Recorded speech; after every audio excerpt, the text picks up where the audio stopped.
Welcome to the Building the Cooperative Classroom podcast, the official podcast of the Johnson & Johnson Cooperative Learning Institute.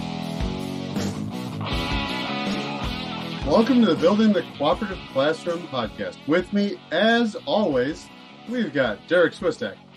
Buenos noches. And Aaron Fleming.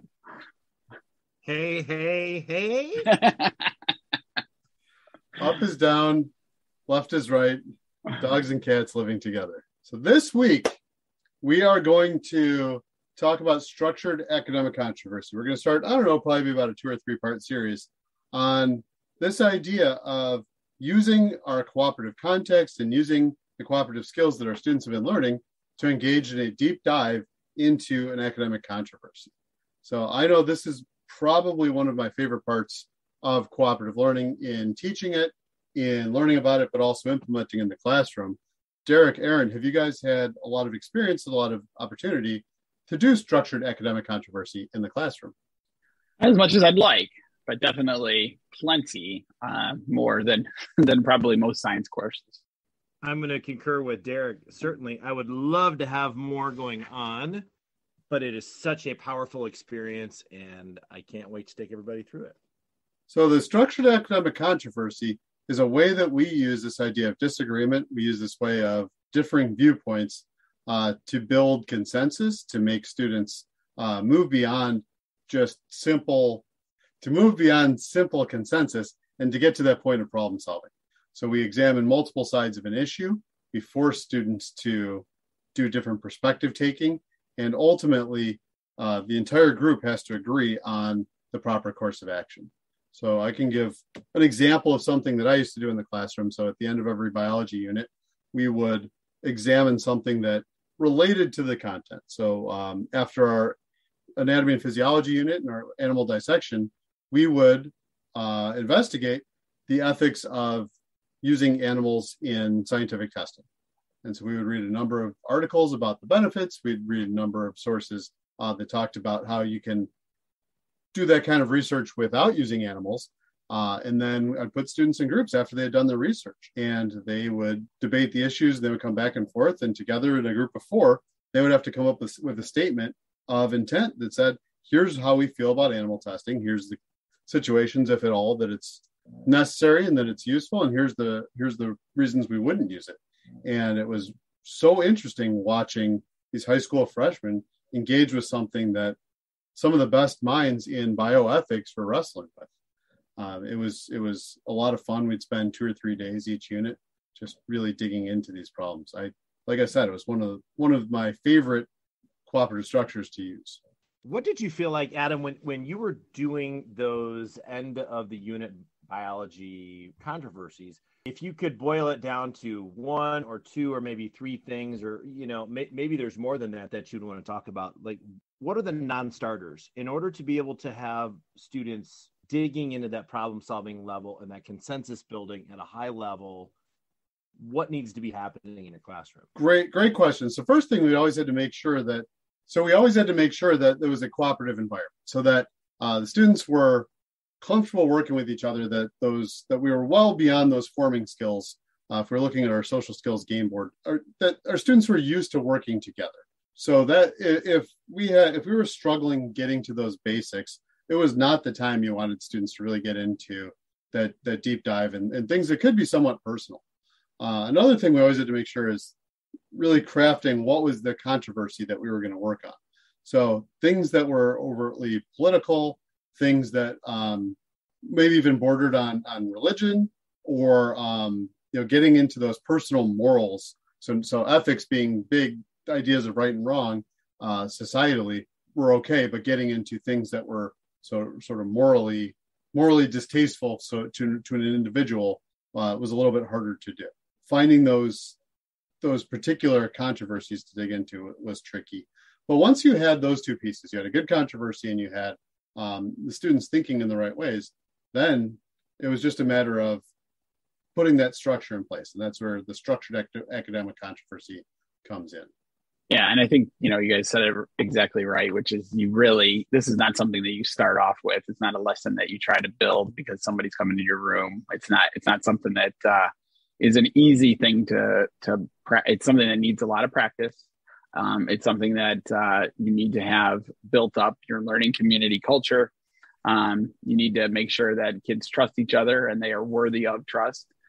These are all things to keep in mind as we engage in problem solving. And Adam and I come from a science background, and it's all about problem solving. It's all about respecting individuals. It's all about saying, "Hey, you proved me wrong." Like that's where we come from. And kids don't always see that out in the real world necessarily.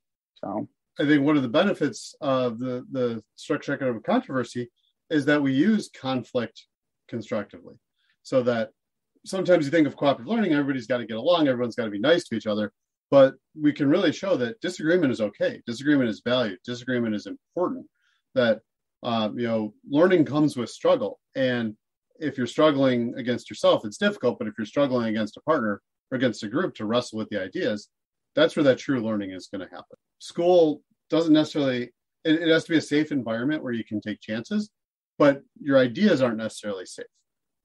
If we're not challenging students' ideas and we're not pushing them beyond what they thought coming into your class, there kind of isn't a point. Yeah, and I would say that David, would pop in here if he were here with us, and he would say that not only is conflict, important, it's vital. It really is in terms of moving the metacognitive needle in your brain. You need to be moved. You need to be investigatory. You need to be thoughtful, and you need to be swayed, not necessarily to one side or another, but to a different way of thinking other than one's own thoughts.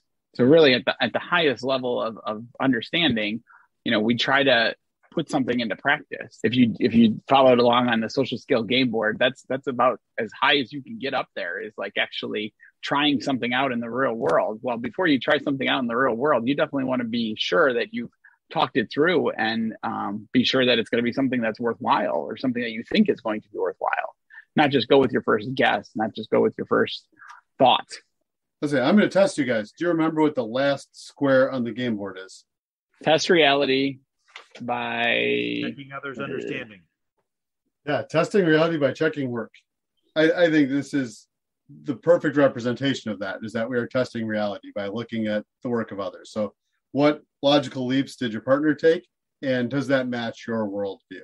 It took me a really long time to figure out why that last square was there. Generating additional answers, probing by asking questions, these are all really good skills. These are high order thinking skills. But testing reality by checking work, it wasn't until we started really digging into the controversies that I truly understood what that meant. And so I just thought it's fun, because it almost seems like it's another 15 or 20 steps beyond all those other fermenting skills. Well, and even when you start to break down the social skills, that are required for something like this, from that complex, but all the way down to the bare bones of it. I mean, you're simply getting kids to listen to each other, right? Now, of course, you're getting them to think and go past that, but how many times do we see, models in our society, whether or not it's, conflict with, famous people in the news, or if it's, just the many different polarizing issues that we have in our society right now. You see people just digging in without listening to the other side, and it just continues to widen that gap to where I think we all are so frustrated. So these skills to teach kids to listen and to dig into what are the valid viewpoints from the other side that I really need to really test that reality and see, is that a valid point? So great skills all the way through that game board that we're teaching here. But I think, I agreed. And I think those skills speak to the skills of, and this is what David would say, I'll always give him credit, that speak to the tenets of leadership and trust. Like if you can demonstrate that you have these skills, you are a great leader, because you care about what other people think and you want to learn from them. And by that token, you will also be someone who is worthy of trust, because you do care about what other people think and what other people have, and you value what they have to offer. And that is not an easy thing. Especially we all teach teenagers, and I think people have this misguided representation of what teenagers are and aren't. And everybody wants to be successful. Everybody wants to learn. Adam knows that I always say this, which is I never saw a 6-year-old that didn't want to learn stuff. Like, they ask a million questions. And then, we tell them what they want to learn or what we think they want to learn. And they tends to lose some of that wonder. And we put them in rank and file, and we say, this is where you are. This is where you are. No, you are a good learner. You are not a good learner. And they all can be great learners, and they all come with things to offer. And I think sometimes that gets lost in all of the standards and the other pieces that we think make up our curricula. So with that, let's give it a pause. Next week, I think we should talk a little bit about what are the elements within the structured academic controversy. Not necessarily walking through the lesson plan, but just, what do we have our students do to get to that point where they can ultimately engage in creative problem solving. So until next week, let's cooperate. Thank you for listening to the Building the Cooperative Classroom podcast, the official podcast of the Johnson & Johnson Cooperative Learning Institute. Please check out the show notes for all relevant links, including a link to our Twitter account and the Cooperative Learning Institute webpage. This podcast is copyrighted under the Creative Commons license, copyright 2021. Theme music courtesy of Jimmy Ryan.